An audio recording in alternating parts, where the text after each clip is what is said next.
Hi all government job aspirants welcome to my YouTube channel Jan studies for government jobs. तो আজকে আমরা discuss করছি 3000 railway group D general সায়েন্সের mock test number 79। এর আগে আমরা টোটাল 78 ক্লাস ডিসকাস করেছি। প্রতিদিন আমরা 25 করে জেনারেল সায়েন্সের প্রশ্ন ডিসকাস করি। মনে রাখবে আউট অফ 100 কোশ্চেন 25 কোশ্চেন তোমাদের জেনারেল সায়েন্স থেকে আসবে। তো গ্রুপ ডি পরীক্ষায় পাস করতে গেলে কিন্তু আমাদের জেনারেল সায়েন্স ভালোভাবে পড়তে হবে।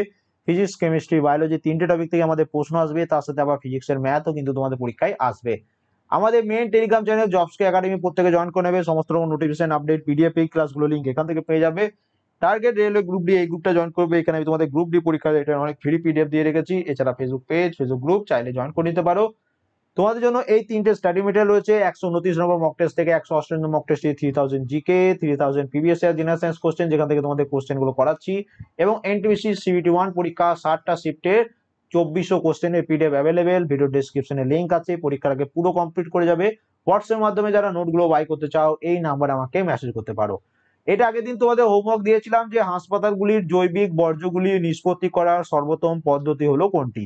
তো এখানে এটা অ্যান্সার কি হয়ে যাবে? বশীকরণ। অপশন ডি যারা অ্যান্সার করেছো প্রত্যেকে সঠিক।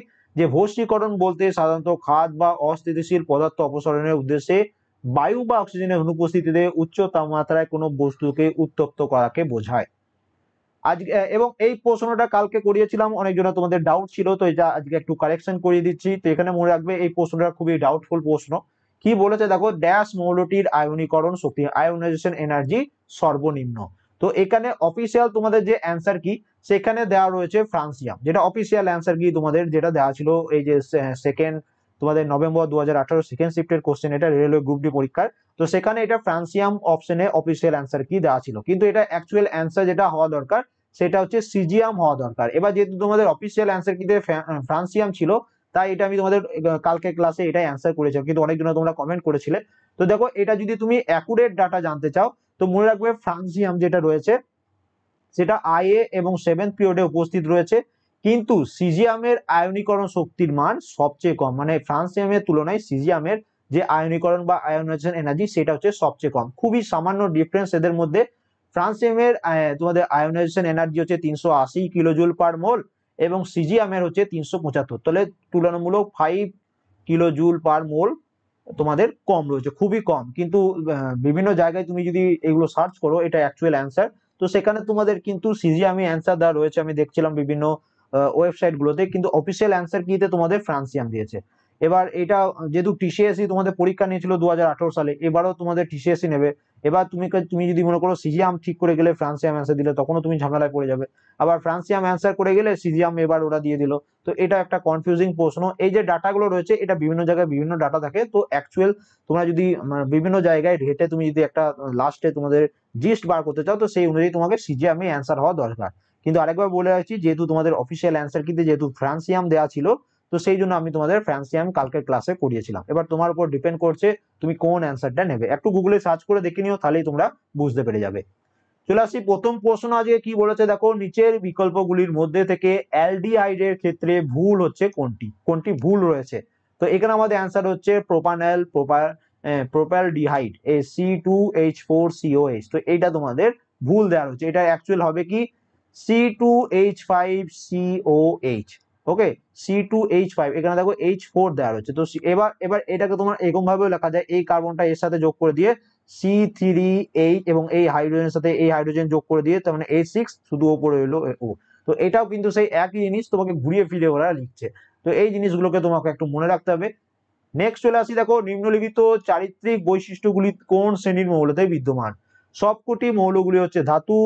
তারপরে দেখো এইসব কটি মৌলগুলি জলের সাথে হাইড্রোজেন গ্যাস উৎপন্ন করে। এই সব মৌলগুলির যোজ্যতা হচ্ছে 1। তো এগুলোকে কোন মৌল কথা বলা রয়েছে, মানে কোন ধাতুর কথা বলা রয়েছে। তো সবার প্রথম দেখো হাইড্রোজেন গ্যাসের সাথে থাকে। হাইড্রোজেন গ্যাস কোথায়? 1 নম্বর গ্রুপে। হাইড্রোজেন বাদে যেগুলো রয়েছে lithium, sodium, potassium, rubidium, caesium, francium, এগুলোকে কি বলা হয়? ক্ষার ধাতু বা অ্যালকালি মেটাল। এদের প্রত্যেকের যোজ্যতা 1 হবে। কিভাবে হচ্ছে আমি তোমাদের একটা এক্সাম্পল দিয়ে দিচ্ছি। ভ্যালেন্স ইলেকট্রন যেটা সেটা হচ্ছে 1। ফর এক্সাম্পল এখানে সোডিয়ামের অ্যাটমিক নাম্বার হচ্ছে 11। ইলেকট্রন কনফিগারেশন করলে কি হবে? প্রথম কক্ষে সর্বাধিক 2টি, তারপরে কক্ষে সর্বাধিক 8টি, 10টা হয়ে গেল, বাকি কটা পড়ে হলো একটা। মানে এর যোজ্যতা বা ভ্যালেন্স ইলেকট্রন হচ্ছে একটা।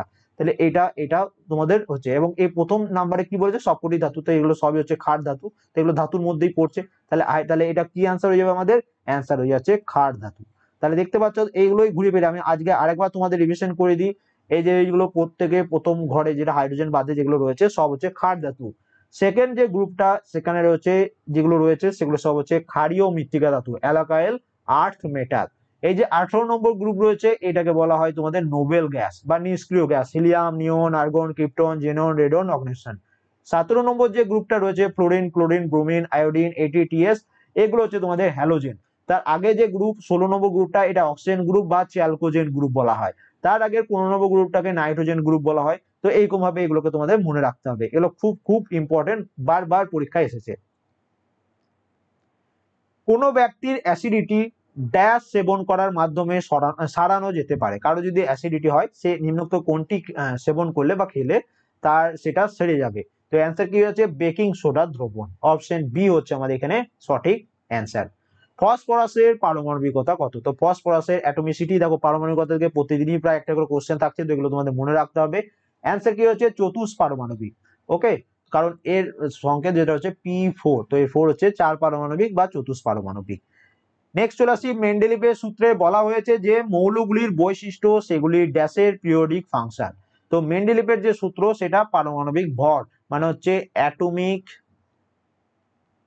মাস, তো এটা মনে রাখবে। এবং মডার্ন যে পিরিয়ডিক টেবিল সেটা হচ্ছে কি অ্যাটমিক নাম্বারের উপর ডিপেন্ড করে, কিন্তু মেন্ডেলিভের যে পর্যায় সারণী সেটা হচ্ছে অ্যাটমিক মাসের উপর ডিপেন্ড করে। মনে রাখবে Mendeleev published his periodic table on 1869, এই সালটাও তোমাদের পরীক্ষার জন্য important. Based on atomic mass, পারমাণবিক ভরের উপর তিনি এই প্রথম পারমাণবিক তোমাদের পিরিয়ডিক টেবিলটা পাবলিশ করেছিল। নিম্নলিখিত কোনটি একটি রাসায়নিক পরিবর্তনের উদাহরণ নয়? তার মানে রাসায়নিক পরিবর্তন নয় মানে কি ভৌত পরিবর্তন। তো অ্যান্সার কি হয়ে যাবে মোমের গলন। এবং এখানে তুমি বলতে পারবে যে মোমের গলন তোমাদের ভৌত পরিবর্তন প্লাস রাসায়নিক পরিবর্তন, কিন্তু বাকি যে অপশন গুলো রয়েছে দেখো, আঙুর যদি পেকে যায় তো এটা তার রাসায়নিক পরিবর্তন হয়ে গেল, গুঁড়ো চুন জল যোগ করলে এটা তার রাসায়নিক পরিবর্তন হয়ে গেল, বাজি পড়ালে এটাও তার রাসায়নিক পরিবর্তন হয়ে গেল। তো সেই জন্য এখানে মোমের গলনই আমাদের সঠিক অ্যান্সার। 1.5 প্রতিসরাঙ্ক যুক্ত একটি মাধ্যমের আলোর গতিবেগ হবে কত? তো মনে রাখবে 1.5 প্রতিসরাঙ্ক যুক্ত একটি মাধ্যমে আলোর গতিবেগ হবে 2 × 10⁸ মিটার পার সেকেন্ড। কিভাবে হলো এটার ফর্মুলা হচ্ছে যে প্রতিসরাঙ্ক যুক্ত একটি মাধ্যমে আলোর গতিবেগ সমান আলোর গতিবেগ বাই প্রতিসরাঙ্ক। এবার দেখো আলোর গতিবেগ আমরা প্রত্যেকে জানি 3 × 10⁸ মিটার পার সেকেন্ড, সেটা বাই 1.5, তো 1.51 এটা হচ্ছে 2, তাহলে 2 × 10⁸ মিটার পার সেকেন্ড। কিভাবে হলো, এবার এখানে যদি দেখে 3 প্রতিসরাঙ্ক যুক্ত একটি মাধ্যমে আলোর গতিবেগ, তখন এই 3.0 × 10⁸ মিটার পার সেকেন্ড এটা জানি বাই 3 কেটে গেল, তার মানে কি 1 × 10⁸ মিটার পার সেকেন্ড। তো এরকম ভাবে এগুলো করতে হয়। তো এগুলো তোমাদের শিখে রইলে এই ফর্মুলাটা মনে রাখবে, এক লাইনের অঙ্ক, তুমি এটা শিখে নিলে যারা শিখবে না তারা পরীক্ষায় এলে এগুলো করে আসতে পারবে না। তো এইগুলোই তোমাকে এগিয়ে দেবে অন্য স্টুডেন্টদের তুলনায়। ড্যাশ খুব সামান্য ম্যাট্রিক্স সহ একটি সংযোজক কলা বা কানেকটিভ টিস্যু যেটাকে বলা হয়। তো এটা তোমাদের রিপিটেড প্রশ্ন যে লিগামেন্ট বা সন্ধি বন্ধনী, এটা হচ্ছে তোমাদের একটা কানেকটিভ টিস্যু। অপশন বি হচ্ছে এটার সঠিক অ্যান্সার। এবং লিগামেন্ট হলো তন্তুযুক্ত সংযোগকারী টিস্যু যা হাড়কে অন্যান্য হাড়ের সাথে যুক্ত করে। যেই মৌলগুলির পারমাণবিক সংখ্যা 35, 53 এবং 85 সেগুলি হলো কি? তো 35, 53 এবং 85, 35, 53 এবং 85। ওকে, তো এইটা তোমাদের কোন গ্রুপের মৌলকেন্দ্র? তো তোমাদের বারবার করেছি একই প্রশ্ন, তোমরা দেখলে এখানে তোমাদের ঘুরিয়ে দিয়েছে। তো এই 17 নম্বর গ্রুপটাকে কি বলা হয়? Halogen group. সেই জন্য বলছি এই পিরিয়ডিক টেবিলের ইমেজ 1 থেকে এই 36 পর্যন্ত মিনিমাম তোমাদের মুখস্থ করতে হবে যে কোনটা কার অ্যাটমিক নাম্বার এবং কোনটা কোন গ্রুপে রয়েছে। এইগুলো যদি একটু মনে রাখতে হবে প্রতিদিন, যেমন দেখো ক্ষার ধাতু, ক্ষারীয় মৃত্তিকা ধাতু, হ্যালোজেন, এবার এগুলো অ্যাটমিক নাম্বার তোমাকে মনে রাখতে হবে। কার্বনে দেখো অনেকবার করেছি, কার্বনের 6, দেখো এখানে বোরন, সিলিকন, জার্মেনিয়াম, আর্সেনিক, তারপরে এসবি, টেলিনিয়াম, এগুলো সব কি? তো এইখান থেকে তোমাদের মেটালয়েড, এগুলো তো এটাও তোমাদের অনেকবার করিয়েছি। তো এই জিনিসগুলো তোমাকে নিজে নিজে প্র্যাকটিস করতে হবে। প্রথম পর্যায়ের উপর মৌলের ড্যাশ যোজক ইলেকট্রন বিদ্যমান। তো প্রথম পর্যায়ে কি থাকে? কে কক্ষে। প্রথম পর্যায়ে কোনটা? এটা কে কক্ষে। প্রথম কক্ষে কতগুলো ইলেকট্রন থাকে? 2টি ইলেকট্রন। কে কক্ষে কতগুলো ইলেকট্রন থাকে? 2টি। তাহলে অ্যান্সার কি হয়ে যাচ্ছে? কে কক্ষ। অপশন ডি হচ্ছে এটার অ্যান্সার। এই একটা ইমেজ দেখে আমি তোমাদের যত ক্লাস হয় সব ক্লাস করিয়ে থাকি, তো সবই কিন্তু দেখবে ঘুরিয়ে ফিরে তোমরা এগুলো ভালোভাবে যদি পড়ে থাকো এগুলো কমন পেয়ে যাবে। এল কক্ষে সর্বাধিক 8টি, এম কক্ষে 18টি, এন কক্ষে 32টি ইলেকট্রন থাকতে পারে।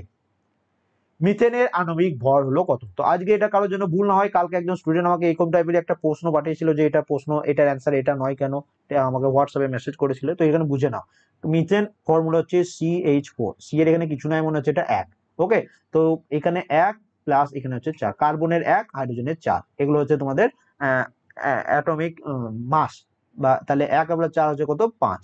তাহলে আণবিক ভর হয়ে যাচ্ছে কত তোমাদের, সরি এখানে একটু ভুল করিয়ে দিলাম, এটা তোমাদের অণু সংখ্যা যদি জানতে চায়, তো অ্যাটমিক মাস জানতে চেয়েছে, তো এখানে আমাদের একটু ভুল হয়ে গেল। তো কার্বনের আণবিক ভর হচ্ছে 12 এবং হাইড্রোজেনের হচ্ছে 1। এবার CH4 যদি তুমি করো তখন তোমার অ্যান্সার হয়ে যাবে 12 ইন্টু 1, এই যে করলাম C1H4, আবার এখানে করে দিচ্ছি CH4, এখানে 4টে, এখানে কিছু নাই মনে হয় একটা। এবার কার্বনের অ্যাটমিক মাস যেটা সেটা হচ্ছে 12, তো 12 ইন্টু 1, এটার সাথে গুণ হয়ে যাবে, এখানে 4 রয়েছে, হাইড্রোজেনের আণবিক ভর হচ্ছে 1 ইন্টু 4, মানে 12 প্লাস 4 কত হচ্ছে? 16। ওকে, তো এটা একটু তোমরা ভালোভাবে দেখে নাও, তাহলে বুঝে যাবে। আগের দিনে যত সম্ভব অণু সংখ্যা জানতে চেয়েছিল। নেক্সট চলে আসছি, ড্যাশের শ্বসন, রেচন এবং প্রচলন তন্ত্র থাকে না। নিম্নোক্ত কার শ্বসন, রেচন, প্রচলন তন্ত্র থাকে না? তো এখানে আমাদের অ্যান্সার হয়ে যাচ্ছে স্পঞ্জ, অপশন এ হচ্ছে এখানে এটার সঠিক অ্যান্সার। নিচের কোনটি সঠিকভাবে মেলানো রয়েছে? এগুলোর মধ্যে কোনটা সঠিকভাবে মেলানো রয়েছে? তো সেটা হচ্ছে তোমাদের বিউটেন বা বুটেন যেটা বলবে, CH3, CH2, CH2। তো অপশন বি হচ্ছে এখানে এটার সঠিক অ্যান্সার। বল ইকুয়াল টু কি হয়ে থাকে? তাহলে আমরা জানি F equal to M into A, formula দিয়ে প্রতিদিনই আমরা করছি। ফোর্স মানে হচ্ছে কি বল, সমান মাস মানে হচ্ছে ভর, অ্যাক্সেলারেশন মানে হচ্ছে কি ত্বরণ। তাহলে মানে কি বলতে পারো? বল ইকুয়াল টু ভর ইন্টু ত্বরণ। কোনটা অ্যান্সারে যাবে আমাদের? Option B. বলের একক কি? নিউটন। ভরের একক কি? কেজি। ত্বরণের একক কি? Metre per second square. তাহলে তুমি এখান থেকে বলতে পারো যে 1 নিউটন সমান 1 kg into 1 metre per second square, বা বলতে পারো যে 1 নিউটন সমান 1 kg metre per second square. তো এগুলো প্রতিদিন করে দিচ্ছি, অলরেডি তোমাদের পরীক্ষায় আসছে, তোমরাও আই হোপ শিখে গেছো এতদিনে। তো ফর্মুলা এটাই করে দিলাম, force equal to mass into acceleration. পরবর্তী প্রশ্ন, লোহার বস্তুতে তড়িৎ লেপন মানে হচ্ছে ইলেকট্রোপ্লেটিং দিতে নিচের কোনটি ব্যবহার করা হয়? তো এখানে ব্যবহার করা হয় সিলভার, অপশন সি হচ্ছে এখানে এটার সঠিক অ্যান্সার। মনে রাখবে, during the process of electroplating silver on an iron spoon, মানে হচ্ছে লোহার উপর যে প্রলেপটা দেওয়া হয় সেটা হচ্ছে সিলভারের। ওকে, ক্যাথোড ইনক্রিজ করার জন্য। নেক্সট চলে আসি, ধাতুর যে ধর্মের জন্য তাকে পিটিয়ে পাতলা করা যায় কিন্তু সেটা ভাঙে না, সেটি হলো কোনটি?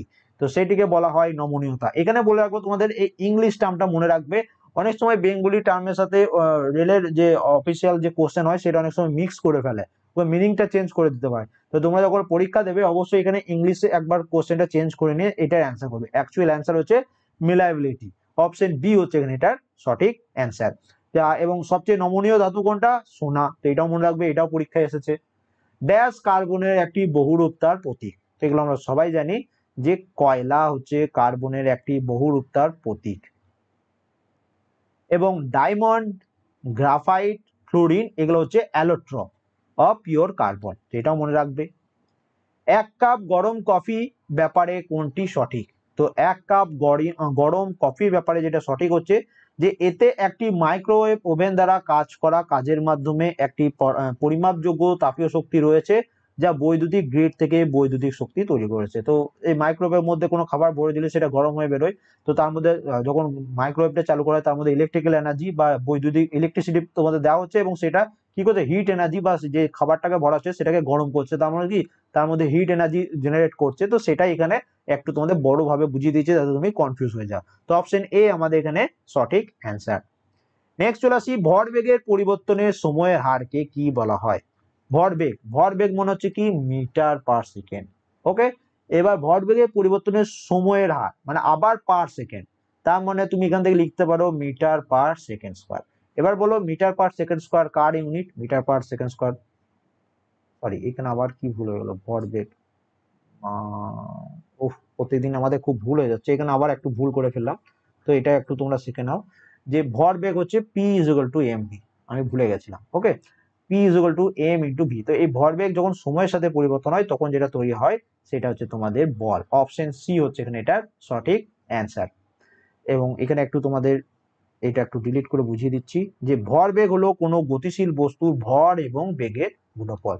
ভর হচ্ছে কেজি, বেগ হচ্ছে মিটার পার সেকেন্ড। এবার এবার এখানে কি বলেছে, ভরবেগের পরিবর্তন সময় হার পার সেকেন্ড। আবার তার মানে এখানে তুমি লিখতে পারো KG metre per second square, এবং KG metre per second square সমান কি হচ্ছে 1 নিউটন। নিউটন কার একক? বলের একক। ওকে, তো এখানে আমরা একটু ভুল হয়ে গেছিল, সেটা আবার শুধরে দিলাম। আরেকবার আমি তোমাদের এখানে বুঝিয়ে দিচ্ছি। দেখো ভরবেগ হচ্ছে কি P is equal to M into V, মানে হচ্ছে ভরবেগ সমান ভর ইন্টু বেগ। ভরের একক আমরা প্রত্যেকে জানি কেজি, বেগের একক আমরা প্রত্যেকে জানি মিটার পার সেকেন্ড। এবার এইটা হচ্ছে ভরবেগ। ওকে, ভরবেগের পরিবর্তনের সময় মানে আরো পরিবর্তনের সাথে কি হবে সময় হচ্ছে, তার মানে কি কেজি মিটার পার সেকেন্ড তো রয়েছে, তার পার আবার সেকেন্ডে সময়ের সাথে তোমার এটা হার চেঞ্জ হচ্ছে, সেই জন্য এখানে kg metre per second square. সেই জন্য এখানে তোমাদের এটা সমান তুমি লিখতে পারো নিউটন। নিউটন হচ্ছে বলের একক, সেই জন্য এখানে আমাদের বল অ্যান্সার হচ্ছে। ওকে, এবার আর একটা এক্সট্রা ডিটেলস এখানে দেখে নাও কি বলেছে, এসআই পদ্ধতিতে ভরবেগ হলো কেজি মিটার পার সেকেন্ড, যেটা তোমাদের করিয়ে দিলাম, এবং 1 নিউটন সমান 1 kg metre per second square. 5 metre per second গতিবেগে এগিয়ে চলা একটি 20 কেজি ভরের বস্তুর গতিশক্তি, গতিশক্তি মানে হচ্ছে কি কাইনেটিক এনার্জি। তো অ্যান্সার কি হয়ে যাচ্ছে 250 জুল। কিভাবে করলাম? তো সরি, এটা এখানে করে দেওয়া নাই, এখানে আমি করে দিচ্ছি। কাইনেটিক এনার্জি সমান হচ্ছে half into M into V square. এটা আমাদের ফর্মুলা। হাফ এম মানে হচ্ছে মাস, মাস কত দিয়েছে 20 কেজি, ভি কত দিয়েছে 5, তো 5 স্কোয়ার।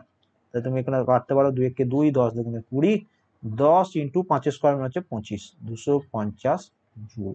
এবার দেখো এটা তোমাদের পরীক্ষায় এটা তোমাদের পরীক্ষায় করার কোনো দরকার নেই, কারণ কি প্রশ্নটা আরেকবার দেখো কি বলেছে, তোমার কাছে জানতে চেয়েছি কি গতিশক্তি। আমরা প্রত্যেকে মুখস্থ করে রেখেছি বা যেমন করে হোক জেনে রেখেছি যে গতিশক্তির একক হচ্ছে কি জুল। এবার আমি অপশন গুলো যখন দেখছি, একমাত্র দেখছি অপশন ডি তে জুল রয়েছে, বাকিগুলোতে কোথাও জুল নেই। এখানে পাস্কাল চাপের একক, কেজি ভরের একক, নিউটন বলের একক, জুল কার একক গতিশক্তি এবং কার্যত এবং গতিশক্তি বার করতে দিয়েছে সেজন্য 250, এবং সবগুলোতে দেখো 250। তো পরীক্ষায় যখন প্রশ্ন দেবে তখন অপশন গুলো দেখবে, সবগুলো যদি একই অপশন থাকে তখন তোমার এটা তো তোমার কমন সেন্স যে অ্যান্সার তো 250 আসবে আসবে। ইউনিটটা তোমার কাছে অ্যাকচুয়ালি জানতে চেয়েছে, তো অ্যান্সার কি হচ্ছে জুল। কেন হচ্ছে যে গতিশক্তির একক হচ্ছে জুল। প্রত্যেকে বুঝলে? নেক্সট চলে আসি, একটি উৎস 0.3 সেকেন্ডে 40 শীর্ষ স্থান মানে ক্রেস্ট এবং 40 পাত্র মানে থটস উৎপাদন করে। তরঙ্গটির কম্পাঙ্ক হচ্ছে কত? 133.33 হার্টজ। কিভাবে করলাম? তো সবার প্রথমে দেখো 40টি শীর্ষস্থান এবং 40টি থ্রটস বা পাত্র আছে, তার মানে 40টি তরঙ্গ দৈর্ঘ্য রয়েছে, মানে একটি শীর্ষস্থান মানে একটি ক্রেস্ট এবং একটা থ্রটস এর মাধ্যমে একটি তরঙ্গ দৈর্ঘ্য তৈরি হয়। এখানে মনে রাখবে 0.3 সেকেন্ডে 40টি তরঙ্গ দৈর্ঘ্য উৎপন্ন হয়, তাহলে 1 সেকেন্ডে কত হবে 40/0.3। তো এখানেই বলে দিয়েছে দেখো 0.3 সেকেন্ডে 40টি তোমাদের তরঙ্গ দৈর্ঘ্য তৈরি হচ্ছে, তাহলে 1 সেকেন্ডে কত হবে? 1 সেকেন্ড হচ্ছে 40/0.3 সেকেন্ড। ওকে, তাহলে প্রতি সেকেন্ডে উৎপন্ন তরঙ্গ দৈর্ঘ্য হলো নির্দিষ্ট তরঙ্গের কম্পাঙ্ক, সেই জন্য এখানে অ্যান্সার হচ্ছে 40/0.3 মানে হচ্ছে কি 133.33 হার্জ। নেক্সট চলে আসি, একটি পরমাণুর নিউট্রন সংখ্যা এর সমান হচ্ছে কি? তো একটি পরমাণুর নিউট্রন সংখ্যা হচ্ছে ভর সংখ্যা মাইনাস পারমাণবিক সংখ্যা। অপশন এ হচ্ছে এখানে এটার সঠিক অ্যান্সার। পরমাণুর নিউক্লিয়াসে প্রোটন সংখ্যা সমান পারমাণবিক সংখ্যা সমান। একটি নিরপেক্ষ পরমাণুতে ইলেকট্রন সংখ্যা প্রোটনের সংখ্যা সমান। পরমাণুর ভর সংখ্যা নিউক্লিয়াসে প্রোটন এবং নিউট্রনের সংখ্যার সমষ্টি, এবং নিউটনের সংখ্যা পরমাণুর ভর সংখ্যা এবং পারমাণবিক সংখ্যার পার্থক্যের সমান। তাহলে ভর সংখ্যা মানে হচ্ছে মাস নাম্বার মাইনাস অ্যাটমিক তোমাদের atomic mass, sorry atomic number মানে হচ্ছে পারমাণবিক সংখ্যা, সেটা তুমি পেয়ে যাচ্ছ। তোমার এখানে নিউটনে জানতে চেয়েছে। ওকে, তাহলে পরীক্ষায় যদি তোমার কাছে জিজ্ঞেস করে যে নিউটন সংখ্যা, তখন তুমি কি বললে ভর সংখ্যা মাইনাস পারমাণবিক সংখ্যা। তোমার যদি পরীক্ষায় জিজ্ঞেস করে ভর সংখ্যা বলো, তখন কি হবে প্রোটন সংখ্যা প্লাস নিউটন সংখ্যা। তোমার কাছে যদি বলে যে ইলেকট্রন সংখ্যা, ইলেকট্রন সংখ্যা কি, তো সেটা প্রোটন সংখ্যা সমান হয়। এবং পরীক্ষায় যদি তোমাদের জিজ্ঞেস করে যে প্রোটন সংখ্যা হচ্ছে কি, তো সেটা পারমাণবিক সংখ্যার সমান হয়। তো এই জিনিসগুলো মনে রাখবে, কোনো না কোনো শিফটে এগুলো এসেছে, সেই জন্য এক্সট্রা ডিটেলসে অ্যাড করা আছে, পিডিএফ এর মধ্যে এগুলো অ্যাড করা আছে, তো সেখানে একবার চোখ বুলিয়ে নেবে। যদি ধাতু এ এবং ধাতু বি কে তার দ্রবণ থেকে সরিয়ে দেয়, তাহলে ধাতু এ হলো কি? তো আমি কি পড়িয়েছিলাম, যেটা সব থেকে বেশি রিয়াক্টিভ মেটাল বা সব থেকে তোমাদের বিক্রিয়াশীল ধাতু হয় সেটা কি করে, তার তার থেকে কম যে রিঅ্যাক্টিভ মেটাল হয় তাকে তার জায়গা থেকে সরিয়ে দেয়। তো সেটাই এখানে জানতে চেয়েছে। তার মানে কি হবে, এখান থেকে আমরা বুঝতে পারছি যে বি ধাতুর চেয়ে তোমাদের এ ধাতু হচ্ছে মোর রিঅ্যাক্টিভ বা বেশি বিক্রিয়াশীল। প্রাথমিক অবস্থা থেকে গতিময় বস্তুর গতিশক্তি যদি প্রাথমিক মানে 256 গুণ বেশি হয় তাহলে নতুন রৈখিক ভর। এটা একটা বড় পড়া ফিজিক্সের কোশ্চেন, একটু দেখে রাখো, যদি শিখে যেতে পারো তাহলে ভালো, নাহলে পরীক্ষায় ছেড়ে দেবে। অ্যান্সার কি হয়ে যাচ্ছে 16 গুণ। কিভাবে হচ্ছে একটু দেখো। সবার প্রথম দেখো ইনিশিয়াল কাইনেটিক এনার্জি, প্রাথমিক কাইনেটিক এনার্জি বা তোমাদের গতিশক্তি যেটা, সেটা E1 ইকুয়াল টু আমরা ই ধরলাম, এবং ফাইনাল কাইনেটিক এনার্জি সেটা কত দেওয়া হয়েছে 256 গুণ, মানে প্রাথমিক যেটা ছিল তার 256 গুণ। তো প্রাথমিক আমরা ই ধরেছিলাম, তো ই 256 গুণ মনে হচ্ছে 256 ইন্টু ই। এবার দেখো পি হচ্ছে তোমার লিনিয়ার মোমেন্টাম, এবং তাহলে P1 সমান এখানে ফর্মুলা হচ্ছে কি √2 ইন্টু এম ইন্টু E1, এবং P2 ইকুয়াল টু ফর্মুলা হচ্ছে √2 ইন্টু এম ইন্টু E2। এটা হচ্ছে ফর্মুলা। এবার দেখো P2 বাই যদি P1 যেটা তোমাদের জিজ্ঞেস করেছে, তো P2 বাই তুমি P1 যদি করো তাহলে রুট যেটা রয়েছে ভ্যালু এটা বাই এটা, এবং তাহলে এখান থেকে তুমি P2 ইকুয়াল টু লিখতে পারো P1 ইকুয়াল টু এটা বাই এটা। এবার P1 equal to root E2 by root E1, কারণ কি এখানে দেখো √2m রয়েছে, এখানেও √2m রয়েছে, তো এই দুটো তো কেটে গেল, বাকি কি রইলো √E2 বাই √E1, তো সেটা এখানে লিখেছি। এইবার দেখো E2 বাই E1, E2 এর ভ্যালু কি ছিল 256, তো রুট বা 256, আর এখানে E1 এর ভ্যালু কি ছিল শুধুই, তো 256 বাই ই, তাহলে ই কেটে গেল, √2 256 পড়ে রইলো। তাহলে √2 256 মানে হচ্ছে কি √16 ইন্টু 16, রুট তুললে একটা 16 থাকবে, তো 16 ইন্টু পড়ে রয়েছে কি P1, তার মানে হচ্ছে কি যে প্রাথমিক মানে 16 গুণ। তো সেটাই তোমার কাছে জানতে চেয়েছে। তো hence the final linear momentum is 6 time of its initial value। তো এটা একটা অনেক বড়, 2-3 বার প্র্যাকটিস করবে তবে এগুলো আয়ত্তে আসবে। যদি একটি গাড়ির প্রাথমিক বেগ 5 মিটার পার সেকেন্ড হয়, চূড়ান্ত বেগ 5 সেকেন্ডে 10 মিটার পার সেকেন্ড হয়, সেক্ষেত্রে ত্বরণ হচ্ছে কত? তাহলে এখানে কি অ্যান্সার হয়ে যাবে 1 মিটার পার সেকেন্ড স্কয়ার। কিভাবে হচ্ছে, প্রাথমিক বেগ 5 মিটার পার সেকেন্ড, শেষ বেগ তোমার 10 মিটার পার সেকেন্ড, সময় তোমার 5 সেকেন্ড। ফর্মুলা কি, ফর্মুলা হচ্ছে v = u + at। তাহলে a = তুমি এখানে লিখতে পারো, এখানে কত v = u + at, তার মানে at সমান তুমি এখান থেকে লিখতে পারো v - u, t equal to লিখতে পারো, সরি তোমার a ইকুয়াল টু বার করতে চেয়েছে, তাহলে a ইকুয়াল টু লিখতে পারো v - u by t। v হচ্ছে কত 10, u হচ্ছে 5, t হচ্ছে কত 5, তার মানে হচ্ছে কি 10 - 5 বাই 5, মানে হচ্ছে কি 10 থেকে 5 বাদ দিলে 5, 5 বাই 5 কেটে গেল, 1 পড়ে রইল, তাহলে 1 মিটার পার সেকেন্ড স্কয়ার। একটা ফর্মুলা, সেটা হচ্ছে v = u + at। এটা তোমাদের হোমওয়ার্ক, পোটিয়ামের কয়টি নিউট্রন থাকে, পোটিয়ামের মধ্যে কয়টি নিউট্রন থাকে, এটা তোমাদের হোমওয়ার্ক। এটা তোমাদের 1 ফেব্রুয়ারি 2021 সেকেন্ড শিফটের এনটিপিসি পরীক্ষার কোশ্চেন। তো টোটাল 25 কোশ্চেন ডিসকাস করলাম। আজকে কোশ্চেন গুলো যথেষ্ট স্ট্যান্ডার্ড ছিল। তো আউট অফ 25 কার কত স্কোর হয়েছে অবশ্যই কমেন্ট করে জানিও। ভিডিওটা ভালো লাগলে লাইক করে দিও, চ্যানেল নতুন তাহলে সাবস্ক্রাইব করে নিও, বন্ধুদের সাথে অবশ্যই শেয়ার করে দিও। এবং এই স্টাডি মেটেরিয়াল গুলো অ্যাভেলেবেল। পরীক্ষার আগে জেনারেল সায়েন্স যাতে একদম ভালো করে করা নেই, অবশ্যই পরীক্ষার আগে এই 3000 জেনারেল সায়েন্স অন্তত কমপ্লিট করে যাও। এন্ড এগুলোর পিডিএফ লিংক ভিডিও ডেসক্রিপশনে পেয়ে যাবে। কেউ যদি হোয়াটসঅ্যাপের মাধ্যমে বাই করতে চাও তো এই নাম্বারে আমাকে হোয়াটসঅ্যাপে মেসেজ করতে পারো। And thank you for watching.